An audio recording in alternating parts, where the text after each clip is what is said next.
تمہاری قرآن کہتی ہے اسلام کو دھرم؟ نہیں، تمہاری قرآن کہتی ہے ان الدین اللہ الاسلام، دین اسلام ہے۔ اسلام کیا ہے؟ دین ہے، دھرم نہیں کہتی۔ تم اس کو مذہب کہتے ہو، ہم اسے مذاہب کہتے ہیں۔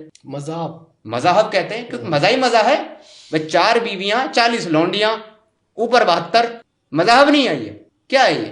اس انسان کی آپ نے بکواس سن لی ہوگی، اس نے کہا کہ قرآن کہتا ہے ان الدین عند اللہ الاسلام، یعنی اسلام ایک دین ہے، مذہب نہیں ہے۔ اور اس نے پھر ایک بکواس کی ہے کہ یہ مذہب ہے، یعنی مزے کا دین ہے، اس میں مزہ ہی مزہ ہے۔ اور تیسری اس نے بات کی ہے 72 حوروں کی۔ چلیے ان تینوں باتوں کا میں اس کو بہت اچھے سے جواب دوں گا، اور میں ان تینوں باتوں کے جواب دوں گا اس کو 3 ویڈیو میں، کیونکہ ویڈیو بہت زیادہ لمبی ہو جائے گی۔ لیکن اس سے پہلے میری آپ لوگوں سے ریکویسٹ ہے کہ پلیز اس پیج کو فالو کر لیجیے تاکہ ہم ایسے لوگوں کو مضبوطی کے ساتھ جواب دے سکیں۔ پہلا جواب سنیے، اس نے اسلام کو دین کہا ہے، یعنی اسلام ایک مذہب نہیں ہے۔ بالکل، ہم اپنے اسلام کو دین ہی کہیں گے، مذہب کہیں گے بھی نہیں۔ اب میں مذہب کے بارے میں آپ کو نہیں بتاؤں گا کہ مذہب کیا ہوتا ہے، اس کے بارے میں آپ جا کر خود ہی سرچ کریے۔ اور یہ ایسے لوگوں کی ذمہ داری ہے جو دین کو چھوٹا سمجھتے ہیں کہ وہ مذہب کے بارے میں سرچ کریں، اس کے بعد آ کر مجھے کمنٹ میں بتائیں کہ مذہب کیا ہوتا ہے، مذہب کی ڈیفینیشن کیا ہے، مذہب بڑا ہے یا دین بڑا ہے۔ لیکن میں آپ کو دین کے بارے میں ضرور بتاؤں گا کہ دین کیا ہوتا ہے۔ جس دین کو تم نے چھوٹا کہنے کی کوشش کی ہے، دین اصل میں قرآن کا لفظ ہے، اور اس کا مطلب صرف عبادت نہیں بلکہ پوری لائف اسٹائل ہوتا ہے۔ اب دین کے اندر کیا کیا چیزیں شامل ہوتی ہیں یہ سنیے۔ دین کے اندر آتا ہے عقیدہ یعنی فیتھ، عبادت یعنی خدا کی پوجا کرنا، عبادت کرنا، اور انسان کا اخلاق یعنی انسان کا بیہیویئر کیسا ہونا چاہیے، اور معاشرہ یعنی سوسائٹی میں ہمیں کیسے رہنا ہے، اور قانون یعنی لا،